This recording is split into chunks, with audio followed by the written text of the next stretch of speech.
You're welcome back from the break. You're still on the program Africa Today on NBC, your number one African TV station. You can also watch this program and all the other programs on all your mobile devices. Just go to NBCLiveTV.com. Before the break, I was asking this question. With everything we've discussed so far about Kenya, do you think Africa is poor? Godwin. $8,000. The simple so much million and billions of shillings all put together. They've asking for all this money. Another MP or group of MPs asking for $110,000. With all that we hear over and over again, you think Africa is poor? It is complicated, but the simple answer is that no, Africa is not Okay. poor. We have a systemic problem again. Part of our problem in Africa is how we have to harness the resources to benefit everyone. In Africa, what I've seen is that only a few people control the wealth in the nation or in the various nations. So if we are able to decentralize it over here, someone made a comment, and it was my pastor actually made this comment that over here in America, people don't find the need to pray. You know why? So they have everything they That's part of it, because they don't know what to pray about.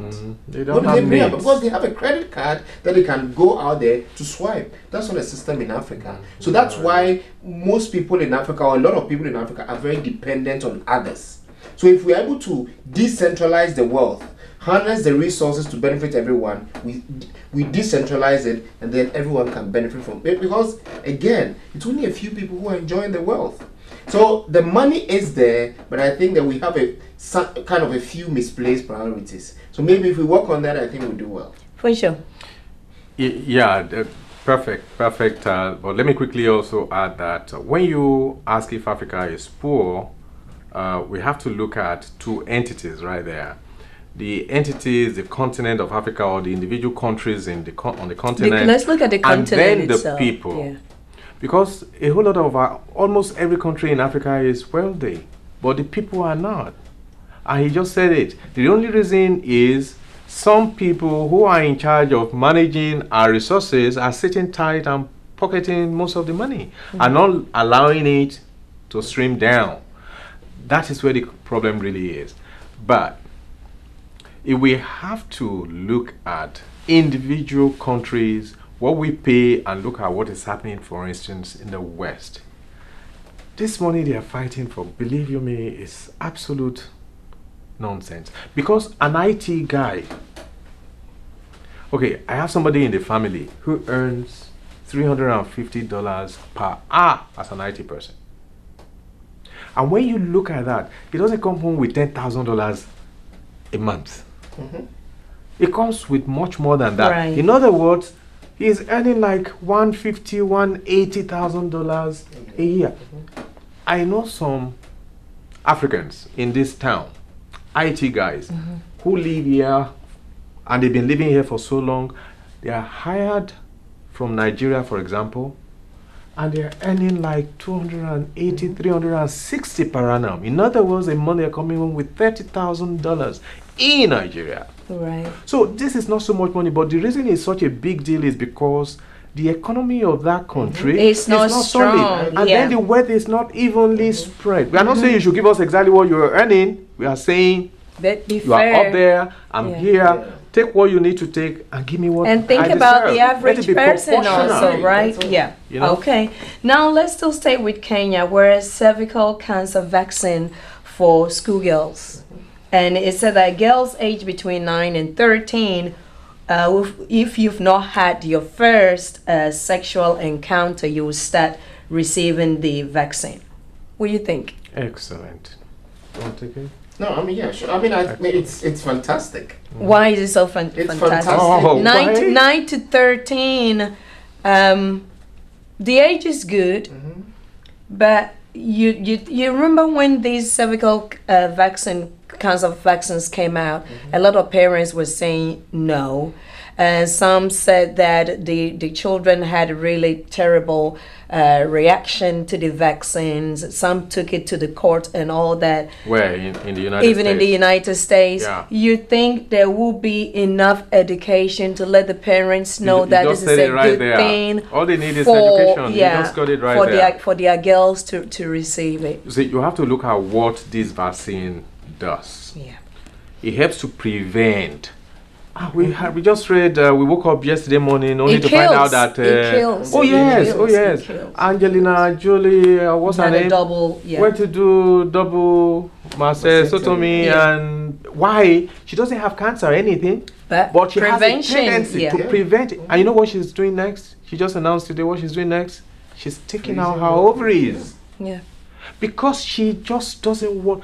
So why would Her anybody say mother no to died that? at the age of 56. Yeah. Lost her mom to cancer, so she knows what she's up against. That's Yeah. right. So this is a good thing. But you see, when they have problems, when the vaccine came out the first time, it's quite normal because you see, they will have tested those any vaccine or Right. any drug. They test on animals and then they test on humans. But until they begin to spread it around and populate it, they won't really know. So I'm sure that that vaccine will have gotten better and better and better. Over In the any years. case, that's a solution right there. So anyone saying no to that, yes. Godwin? Yeah, Mom, again, as I indicated, it's very good. If you look at the numbers, I mean, you can actually look at that and look at how important it is. In terms of, I mean, they are doing that in South Africa too. In Cape Town, actually, they are trying that over there. And what they are doing is that they are looking at the numbers. About 6,000 people die every year. That's a lot. As a matter of fact, a woman dies every 2 minutes Okay. globally. Yeah, Every 2 minutes, a woman dies. that's what happens. It's like the silent killer. You Yeah. don't know Every when year. it's there. Yeah. Yeah. And then 80% of those who are affected are black in South Africa. And then half of those who are affected actually die. So you can Yeah. see the impact of that. And on the African continent, you know how many people die? 275,000 people every year die. Oh, jeez. That is a huge issue. So, of course, this is a welcome development. And I like the approach that South Africa, for example, is taking. What they are doing is that they are taking it to the public schools, the poorer ones. And then they are asking those who are a little bit, on the rich side to also pay on their own. But at some point, they'll be able to get there and cover those people as Everybody. well. So it is a very good development, and I think that it needs to be embraced over there just to be able to address some of these issues. Now, I like the age bracket too. 9 to 13. They are starting early. Perfect. Get So them catch on them time. early, Perfect. right? Exactly, and then be able to address all these All right, things so because, this- people But, die. by the way, the report says they're going to primary schools. That's why we have the age bracket. But then in Kenya, like they're going to be covering, I think, 9 other countries in the next year or so. They are doing something because it's not every kid that in that age group that is in Who's in school. school. So they are also attending to out of school Sure, kids sure, sure. using the community centers Making- and all making of sure that. that they it reach covers- everyone. Exactly. Great. And this is good. Now, the problem with that is that it's very expensive. Yeah. So they are trying to subsidize that for them. So, the Bill Gates Foundation, Yeah. what they've done is that they go to poor countries or third world countries, as they call them, and then they subsidize these drugs. Unfortunately, South Africa doesn't qualify because it's not a They're not country. poor, It's yeah. how- So South Africa is going to make a case for kind of the fact that they have to be able to qualify or earn the receive the so subsidy, that they'll right. be able to also, help people. Because, over like there. you're saying, they're saying that South Africa is not poor, Yeah. but we all know that within South Africa, a lot of poor black folks are living there. So that's on this cervical cancer vaccine for school girls between the ages of 9 and 13 in Kenya. And we're all Kenya. saying thumbs up. Yeah. All right, so that's great. Now let's move over to Nigeria. We're going to spend time in Nigeria. We are in America, but we're going to spend time in Nigeria. The flight is going to be in Yes. 30 minutes. And I'm sure you're saying Nigeria again. Yes, again. And I'll start with you, Godwin. 3 states in Nigeria under state of emergency: Bono, Jobe, Is that right? That's correct. Okay, and Taraba. Adamawa State. Oh, I'm sorry, you're right. Right? Yeah. Adamawa State. That's right. Due to rising insecurity and breakdown of law and order. About time? I think it's long overdue. Okay. Better late than never. Right. I am very excited at this development because I've been trumpeting, some action for a long time. Okay. Given the horrifying events that have been happening in Nigeria because of the activities of Boko Haram. So I really commend the president for doing this now. Of course, I would have wanted him to do this earlier. Not earlier. Now, of course, again, the question I'm going to ask, which is a very cynical question, is that, so what happened to the amnesty? So no more amnesty. But of course, let's leave that cynical component out of that and look at the substantive issue. It's valid. What this state of emergency is going to do is this. It will allow the government time to sit back and find out exactly what they can do in those areas. And not just those areas, other areas. Now, here's the thing. Boko Haram has been asking for a number of things. One of the things they've been asking for is that government forces have what they call arrested and jailed relatives, like wives and children of Boko Haram members. So what they are doing now is that they're also going out there to arrest women and children. They are kidnapping them. So that's in retaliation for what the government is doing. And this kind of mayhem that they are causing is actually making an impact. Beyond that, look at what they did about 2 weeks ago, going to the police area to free over 100 prisoners, going to the military barracks and all that, bombing areas and all those other things. So I think that enough is enough. Now, what government is doing is that they are sending troops to those areas to kind of be stationed there just to make sure that there's peace, some security in that area. I think that I've spoken to a number of Nigerians about this particular issue here in the United States, and they are so excited about this development. Initially, they were also singing the amnesty tune, that let's forget about this and give amnesty. But as soon as Jonathan struck, they were very excited. Now, they're excited for very good reasons, which is, one, it tells the people of Nigeria that we have a government who can be in charge if it wants to. That's why they're excited. So this state of emergency will have a number of repercussions, positive ones, for the people of Nigeria.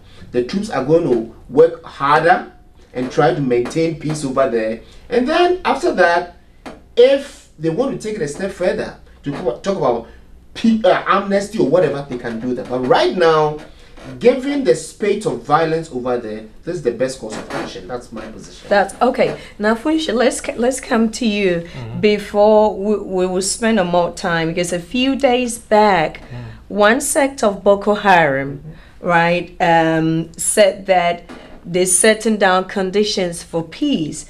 And remember, a couple of weeks or months ago, we said that at the time there wasn't a face to Boko Haram.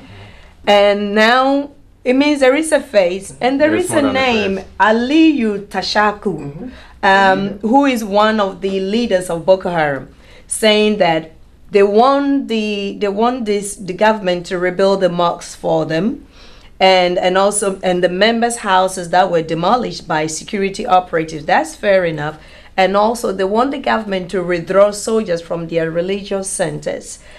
After which then their leader, Sheikh Abubakar Shaka, will come out and give the sex committee to the negotiation process.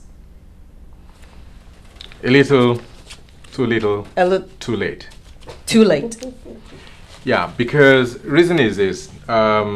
You just mentioned the two names, the leader and the assistant deputy leader of the group. They have names and they have faces. They have always been there.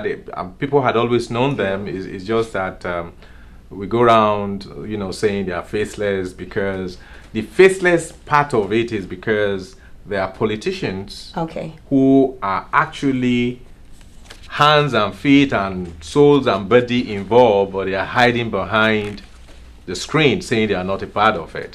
Now that we know them, it's good. At least they are coming out. But the truth is this. The reason I said it's late is because just yesterday morning, the deputy leader went on outside speaking Radio France and announced that he's giving, with the backing of the president, the number one person in Boko Haram, he is number two, he's announcing a ceasefire. And all Boko Haram apparatus, no matter where you are, by this announcement, you must lay down your arms, you must begin to submit your arms to the federal troops, and so on and so forth. But that, in addition to this, will be those conditions that you're talking about. Why now? Hold that thought. Right now. Why now? Viewers, right now. We're taking a short break. We'll be right back. We'll talk more about this.